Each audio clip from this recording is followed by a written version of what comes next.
welcome to week 2 of Cooking with Dusty, where we are going to actually bake something. So maybe we should start calling this Baking with Dusty, because this is the second week in a row that we're doing that.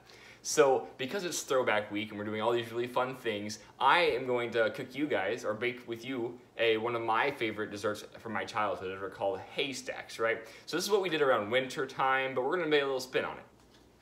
All right, because it's Easter, and because all the Easter candy is 50% off now, we are going to put an Easter spin on this haystack thing. So we're gonna make things called bird nests, right? This is probably not an original idea. I kind of just thought of it, but I'm sure there's been tons of you guys who've found this idea before. But because we just got off celebrating the amazing resurrection of Jesus, we're gonna have a little bit of a spin on this one, so buckle up. All right, so just so you guys know, this is the ingredients that we're gonna be working with today. So make sure you guys grab any of this that you might need, or go to the store and get any of that, because this is what we're going to be using. All right, so before we get started, I wanted to make a quick clarification about the noodles that we're using. So preferably, we will always want to use La Choy noodles. These are little tiny, like, short ones that we'll use. But I went to Walmart and they were out, right? So I had to use what we had here that we had left, and I'm going to attempt to see what it's like if we use these kind of Japanese style noodles. So it might not turn out very well, the second batch that I make. But if you can, always grab the La Choy ones. So now that you have all of your ingredients, you have your pots and your pans, you have these things ready, we are going to make sure that we have clean hands. Of course, remember last week, sing happy birthday twice, make sure your little fingies are all clean, because we always want to make sure our workstations stay clean and healthy, right? So we have all those ready. I think we're ready to start, but before we do this, you have to make sure that your parents are here with you, because we're going to use the stove again. All right, so what we're gonna do now is we're gonna set up a double boiler, which is where we get one pan full of water, or not full of water, we have water in it, and we're gonna wait for that to boil, and then we put this pan over it like this.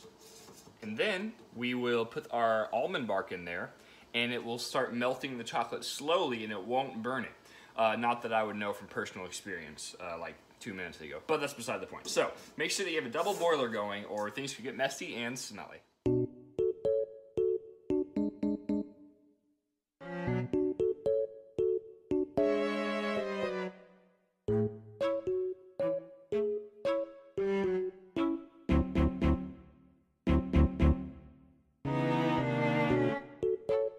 Alright, so now that our almond bark is all melted and smooth, we can now pour our La Choy noodles into there. We just pour them right in, and we start mixing them up. See, the important part is to make sure that all of them are covered really well, and you can really get to them all, because it makes it nice and smooth and just yummy.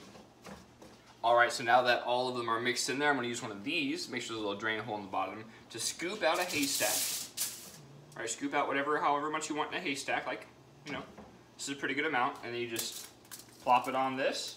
But make sure that whenever you're putting them on the sheet, you leave a little bit of a hole in the middle, because this is what we're going to use for our nest.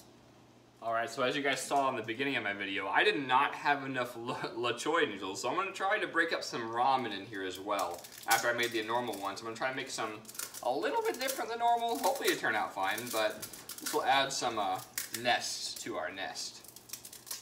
Alright, so once your clusters are put onto the tin foil, you can go ahead and put the eggs in there and wait for them to cool off. So this is the one that we used the La Choy noodles with. It turned out to be a lot more tasty. However, surprisingly enough, I'm going to show you what happened whenever we used the ramen noodles. Alright, so without any debate really, the La Choy noodles are going to be the best ones to use for both flavor and, you know, they're the normal stuff. However, whenever we used ramen, we saw that the nests actually look like nests. So if you're going for display, try ramen noodles, but they don't taste very good, so be aware of that. All right, everyone, thank you so much for joining me on this adventure. Be sure to comment any of those questions that you have for Reginald or I over on our Facebook page on that post that we made up, so you guys don't miss out on our video on Monday where we start reading those comments back and answering those questions. So have an awesome day, and we'll see you next week.